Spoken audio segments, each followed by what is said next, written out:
Good morning, sculpture. We are looking at, hey, it's May the 4th. So happy May the 4th to all of you.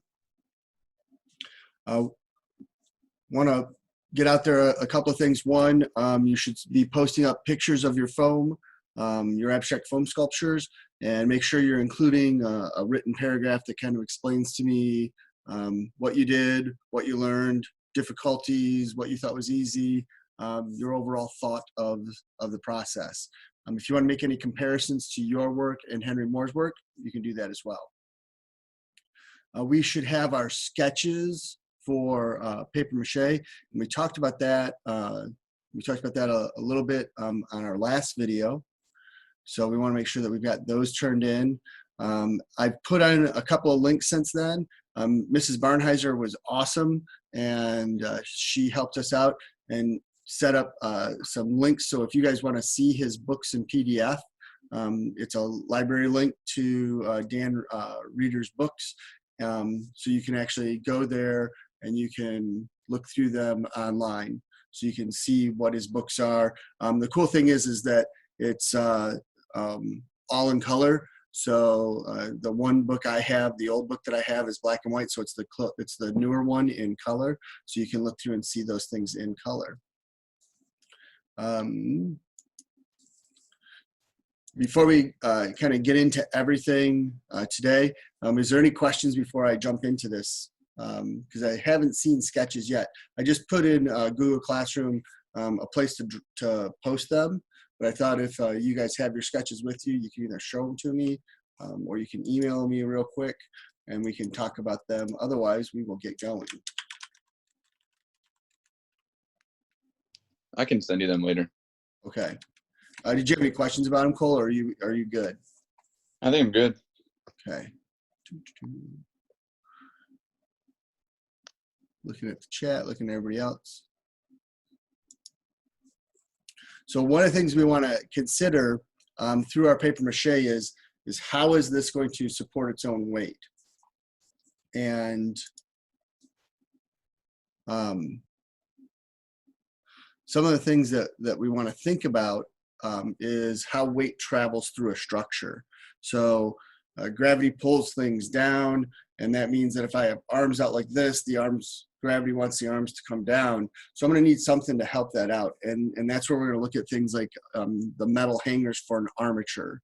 And armature means an internal structure. It's like our skeletons. We have skeletons that are part of our internal structure. For us, the metal hanger or whatever we use is going to be part of the armature. Some of us may use cardboard. And if you're going to use cardboard, you want to make sure that you're traveling the cardboard down inside to your core. You have to decide what kind of pose is your creature in. Now, if you just get a general idea, you can, as long as you've got the hangers, you can ahead of time say, okay, I think I want this, but when you actually start to construct it, you can change how it stands in its pose. But if you're going to use cardboard, you want to make sure that those poses, you've got it planned out. So that's part of your sketching is planning out what I'm going to be doing and what I'm going to be using for materials so that I can have a more informed finished piece. The cardboard has to be pre-cut, and then it's going to be buried inside. It's going to help with our support system. We are going to, Carson, I'm looking at those right now. We are going to be lightening up parts of our sculpture. So things that we can hollow out, like heads and body cores, we'll hollow out. Things that are going to be small, we're going to leave those solid paper mache. So that means that appendages are probably going to be heavy and core bodies are probably going to be light. And we just want to make sure. So when we're building, core body should have extra layers to it, especially, so if I have a person who's arms above head, I want to make sure that I don't have just 2 layers of paper mache. We're going to like 6 to 7 layers of paper mache. So you get a good thick skin to hold that up. So Carson, those sketches are front and back.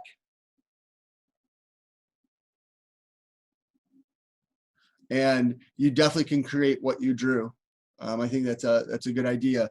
To me, the ribs that come out, I would think I would probably just do the method of taking a hanger, wrapping some newspaper around them until you get a good thickness, bend it to the shape you want, and then paper mache them.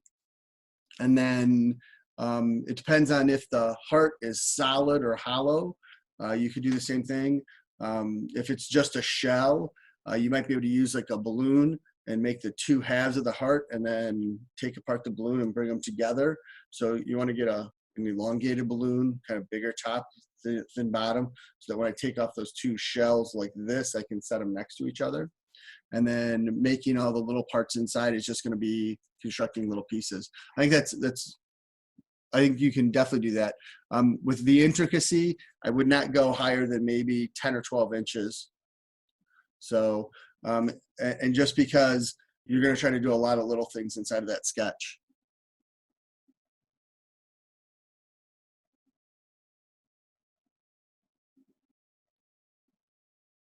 I don't know about that either. I'd rather you work off of your work than go off of someone else's idea. If you make a sketch off of someone else's idea, I could probably do that. Like if you wanted to make a Snoopy the dog and you just sketch a Snoopy, I could see that one.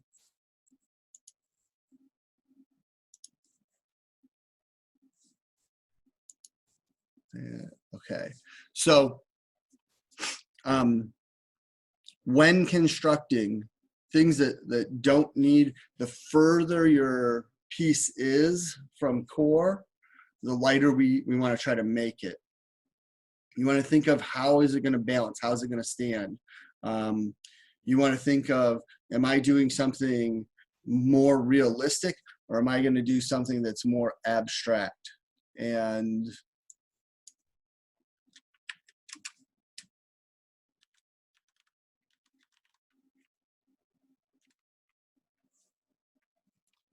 for that, we're going to analyze a couple of these guys.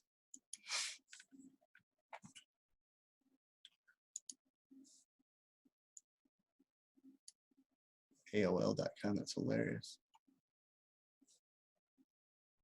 No, we're not going to watch that video.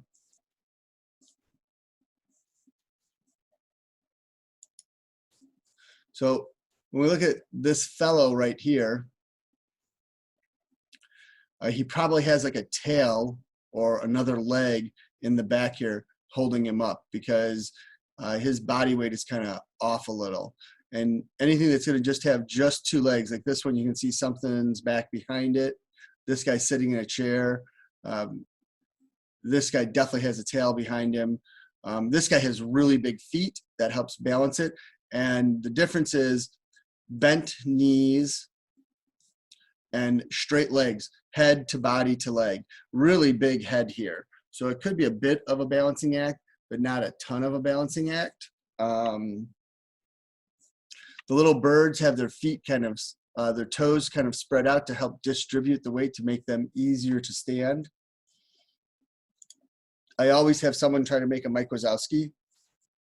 This one is nice big feet, straight down body, really good mouth and eye, kind of a great expression to go with the pose that the person did. So I think that's a real neat one. This is a whole paper mache construct with someone underneath it. I mean, that'd be really cool if you think you can do it before we're done. That's even funnier. So this shows you the paper mache with the cutout spots on them. This monster is head body combined with itty bitty little hands. There's a mask made up.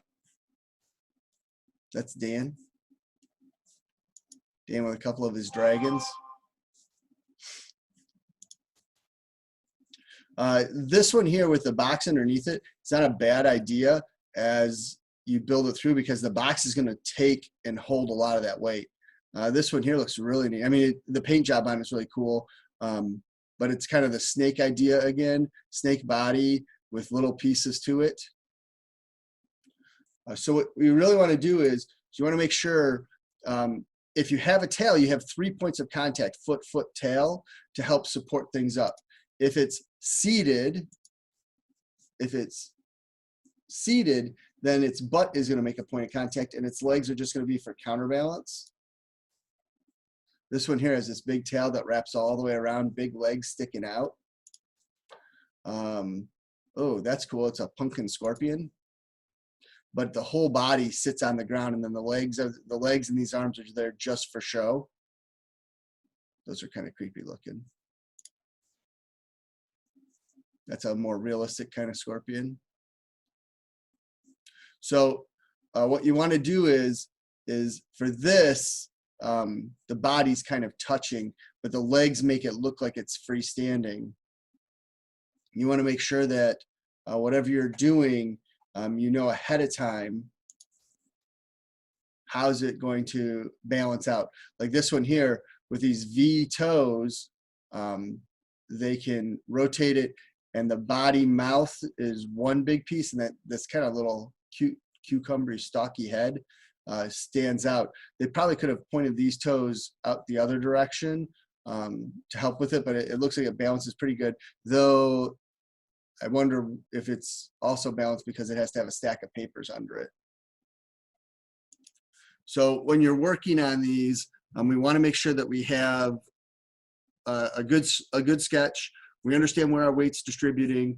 We know what our internal support's going to be, and then we're going to start to build. We have a question. All right, so that's a great question. Say I have an appendage in front and an appendage in back. Do I want to make them equal weight to balance out? You want to try to keep things, and when you build them, you're probably going to be equal weight in your parts making, but having a balance is very important. Okay, so when would I not need to make a balance? If one appendage is shorter than the other, I don't have to have them balanced. If one of them extends out real far and the other one stays kind of tight to the body, I want this one to not be the same weight, because if this is the same weight all the way through as this weight stays and hopefully holds, but this could make it want to tilt forward. So at points like that, you may want to lighten up. So remember, the further out we get from core, we want to try to lighten those up, or we want to somehow counterbalance it inside. So if I have this arm way out here, I might have a leg that sticks out to help balance that weight. Because instead of it tipping forward, what I want to try to do is I want to try to pull the weight back into the body. And it could be an arm back here acting as a balance, or it could be I stretch out a leg or a tail or something that way. To help balance it. If I'm doing like a snake-like body, I can always curve that body back and forth and then wrap it, and that'll help distribute the weight. Can we use tissue paper? Depends on what you want to do with the tissue paper. If you're talking about like tissue, like bathroom tissue, but if you're talking about like the colored sheets of tissue paper, you could do that if you wanted to do like a decoration on it. I had a student once take a pencil and cut little 1-inch squares out of the tissue paper, and then you take it and you twist it around, so the paper folds up and twists around the end. She put a little dab of glue in, and then she covered her creature with that as kind of like a instead of a feather or a fur, she did that to cover the body. It came out really nice, and then she could control like the pattern of colors with it.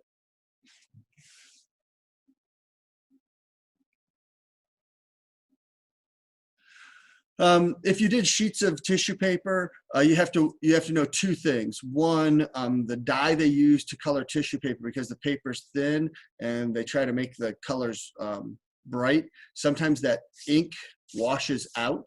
So when you put it on, the ink's gonna kind of run across the whole sculpture. So, and two, tissue paper is a little expensive. The colored tissue paper can be expensive. I mean, you can use it, but I wouldn't want you guys to run out and buy a bunch of tissue paper.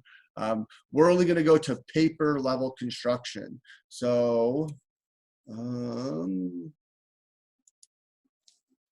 that is not paper level.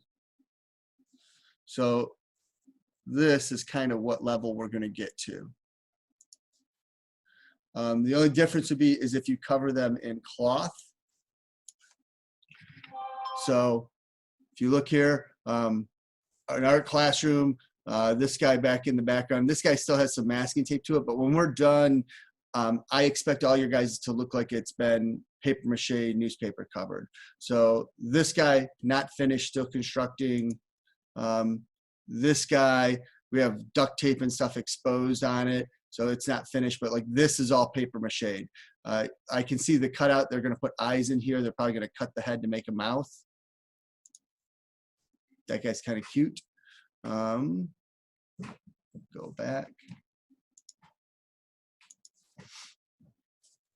So this guy, almost finished stage, we're not going to make it to that stage. In the background, you can see another one wrapping around. There's this guy again. So we just, there's no way to get you guys paint and sealant and all that stuff to get to that stage. So I'm really looking at just finished paper mache.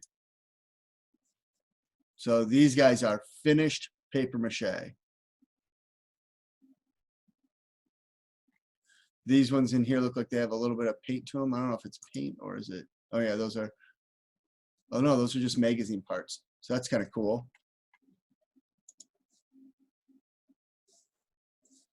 So we'll make it to this stage and then we'll be done.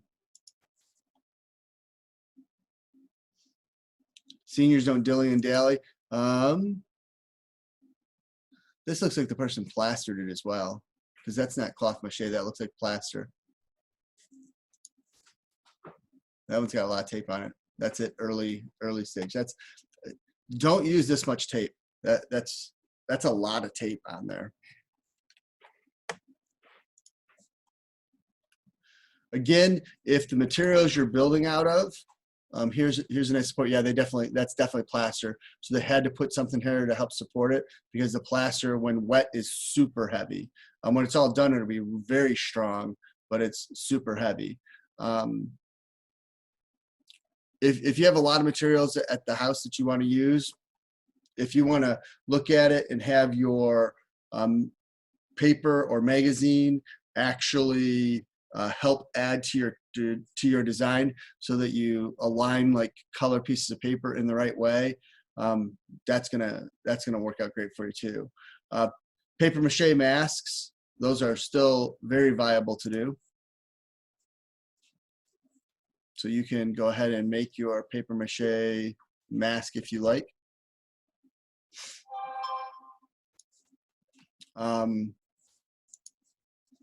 But we are going to we're going to have these guys put together by the 15th. So this week, what we should start doing is once you have your sketch, we're going to start to break our sketch down into parts, and then you're going to make pieces. When you're rolling up your newspaper, you want to grab and you want to roll it tight, so that you have a tight compressed piece of paper inside. If the paper is soft, when you go to paper mache, the weight to it, the water weight, which is going to absorb into your newspaper, is going to cause it to cave and sink, and you're going to get bumps. So let me pull up this, let me pull up my guy real quick.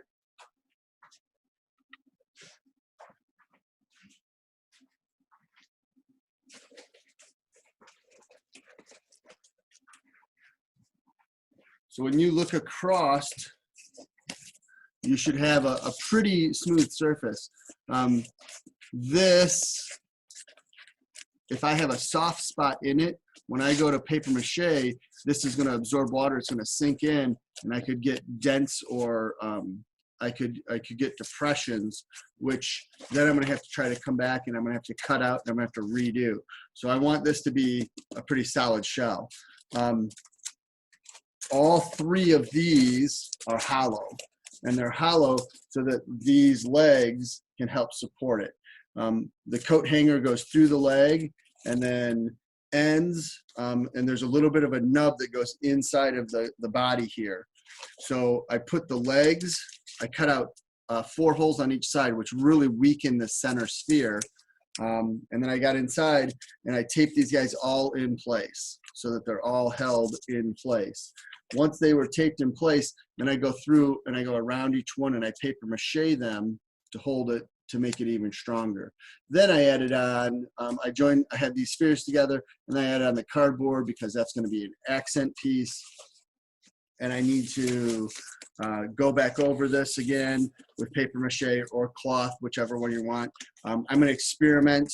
I'm going to mix up some of my paste and I'm going to try it with some of the light cloth and see if the light cloth and the paste I gave you is going to work well together.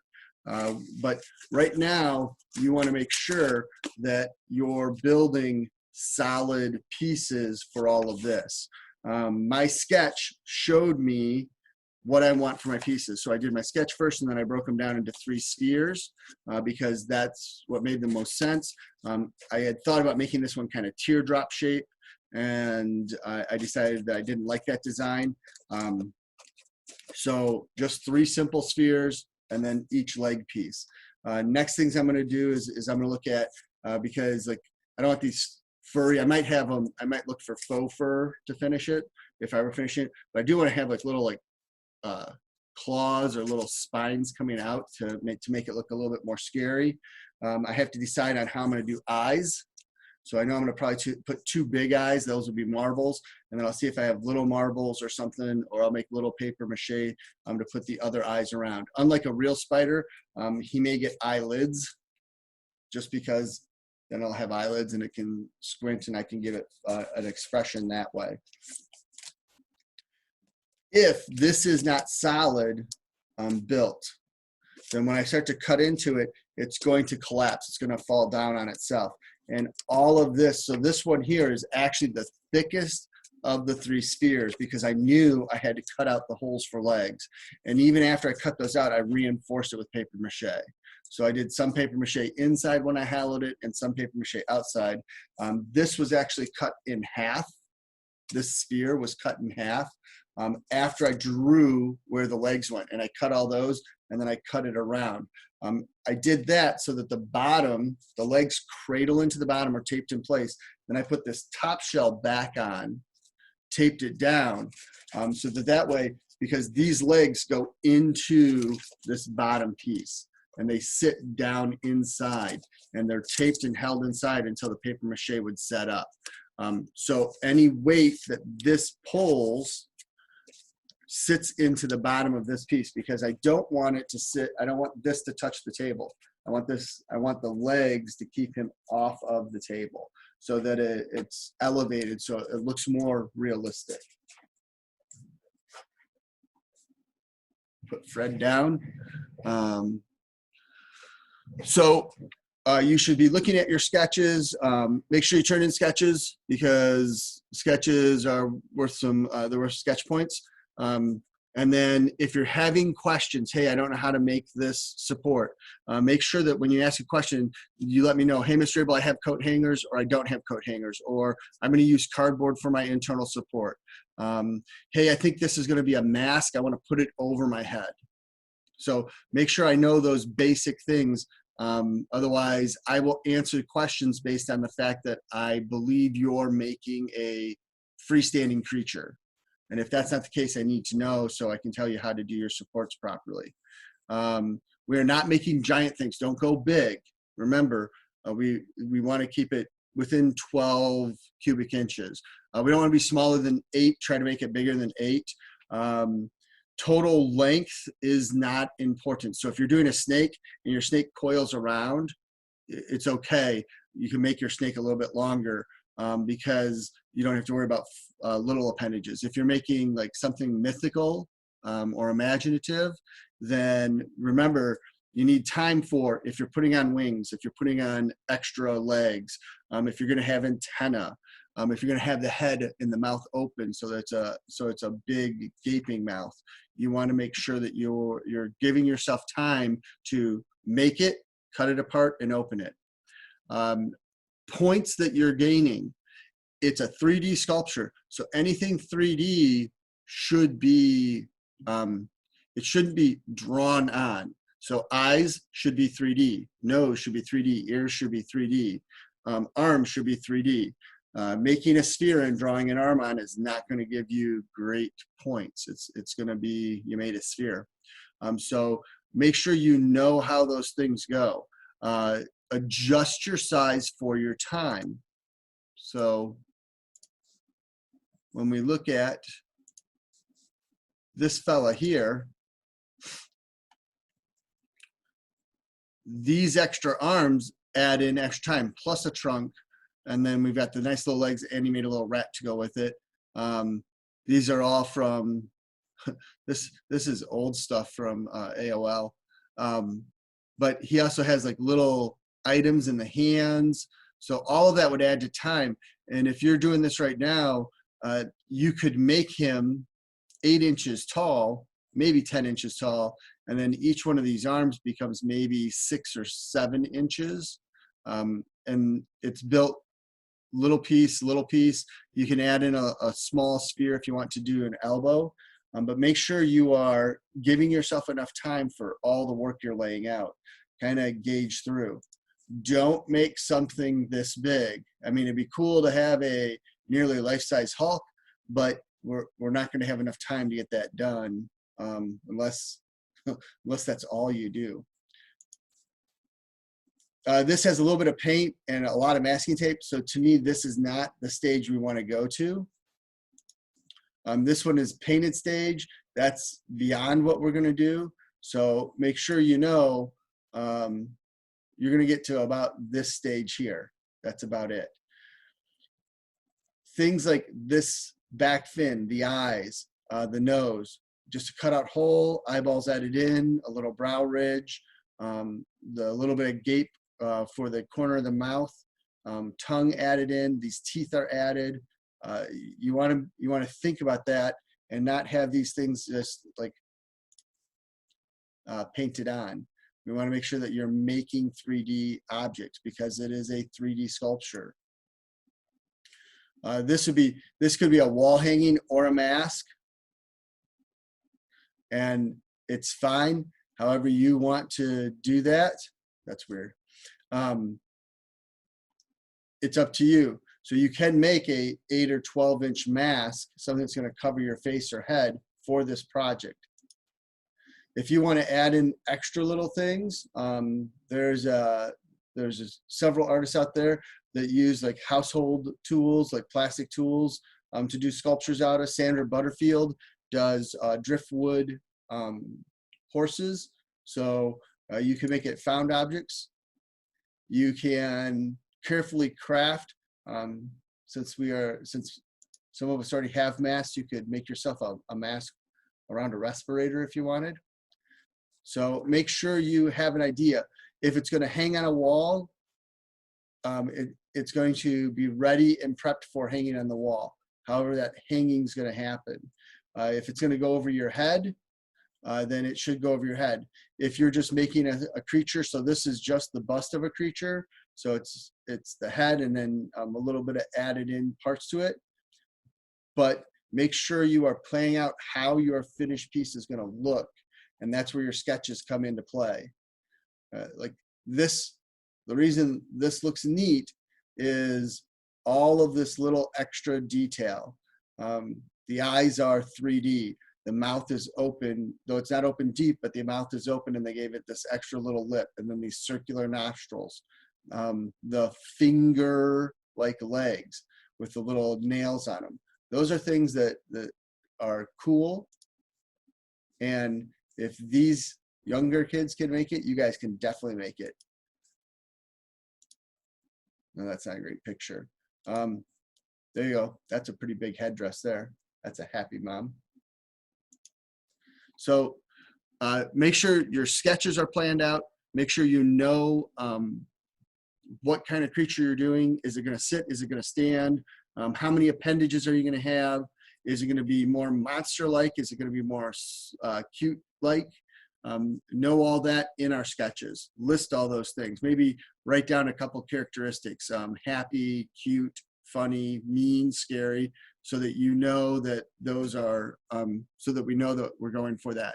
Second stage, how is my weight distributed? How is my thing going to hold its weight? Am I going to use metal? Am I going to use cardboard? What's my structure look like? And then finally, by Wednesday's class, you should be assembling parts of paper. Is there any questions?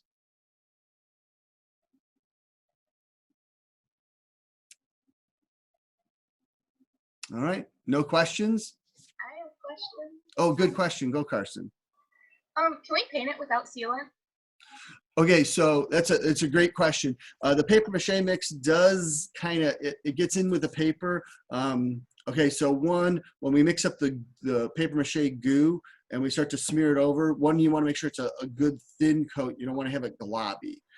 But it's going to react to the paper and it's going to kind of seal it. What happens is, the reason we gesso them is you get a lot of bleed. When you put the paint down, is the paper, depending on how much paper mache mix was there, how thick the paper layers are, it's going to absorb paper or paint at a different rate. So it'll get blotchy sometimes. Spray paint sometimes evens that out a little, because spray paint, because it's atomized, comes out at a fine mist and it pretty much sticks to the surface, but you'll still get parts of it where if this side of me was done on Monday, and on Monday I was really reluctant to touch the paper mache, so this side is kind of thin, and on Wednesday I went whole ham because it wasn't that bad and I just went all over it, and this side is thicker. This one is going to keep probably a more even color, but the color is going to stay up on top of the paper, and this one is going to absorb and be splotchy. And even though I use the same color from here to here, they're going to look like different colors. So you have to know that's going to happen. Ways you can solve that: take a base color and put down a base color first. If you're going to spray paint, so one, if you're gonna spray paint, don't do it indoors. Do it outside where it's well ventilated and you've got space and you don't kill your family. Two, I would, all right, so if you want to try and paint it, if you do a darker base coat, if I do a darker base coat, then that's gonna hide when I paint over the top of it. Whereas if I use a lighter base coat, in creases or thin areas or in the back of holes, anywhere that light coat gets, it's going to be very intense when I paint the surface. Painting the surface one base color first and then building up from there is going to help take care of that blotchiness, because it's going to absorb, it's going to settle, it's going to mix with the paper, and eventually the second coat of paint you do is going to be less blotchy. You're going to have less absorption into the materials, so you'll be better off. So if you want to, but you don't have to paint it. So again, you don't have to paint it. I'm looking for paper mache constructed. So my spider is almost there, almost there. What about hot glue? Like if we chose to make the eyes out of like hot glue, would it still stick to the paper mache? So like if you did like hot glue, like if you drip it into a cup of water, or if you make a little pile of it on wax paper to make an eye, and then you peel it off, it should, like if you put down the goo and you stick it in place, the only thing is if the hot glue is really heavy, you might want to make sure it's not going to slide. So what I would do is I would take a little bit of white glue and put it in the center. See if I've got anything. So say this eraser is my shape, and it's a little heavy. So if I just stick it there, it might slide. I would put a little bit of Elmer's in the middle, and then I would put a dab of hot glue somewhere like a little bit onto the back. And then while the hot glue's hot and the Elmer's is there, press it, hold it for 5-10 seconds, enough for the hot glue to cool, and that will hold it. And then you can put a little bit of paper mache mix around, like just feed it into the corners, or put your paper mache mix on. It's not going to dry right away. Put your Elmer's glue on, and then leave yourself a dry spot to put the hot glue.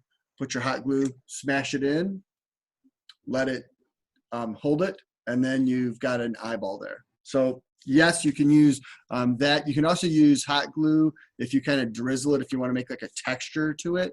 But hot glue reacts funky with paint, especially acrylic paint, because the hot glue makes like a rubbery skin to it, and the acrylic paint can't easily absorb into it.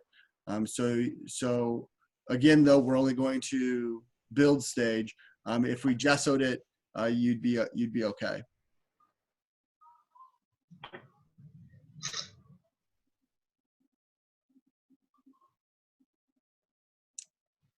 Cool. Anybody else? My nose is itching.